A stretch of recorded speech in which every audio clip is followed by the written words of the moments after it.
Sağ olun dostlar. Bugün Royal'ın nətəri indirik, onu görürük. Birincilikdə Play Market'e giririk.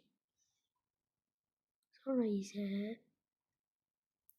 gəlir bura Lemur Browser yazırıq. İndi burada yükləyirsiniz və açma basın. Sonra isə gəlirsiniz. Charming Web Store yazsınız. Sonra extensions geldi bura. Background oldu. Sonra ise bura Aron bastık.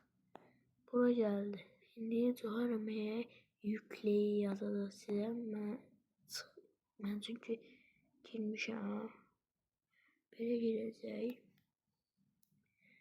Ondan sonra e-postunuzu buraya yazsınız. Telefon numaranızı yazsınız. Sonra ise girirsiniz. Sağ olun dostlar.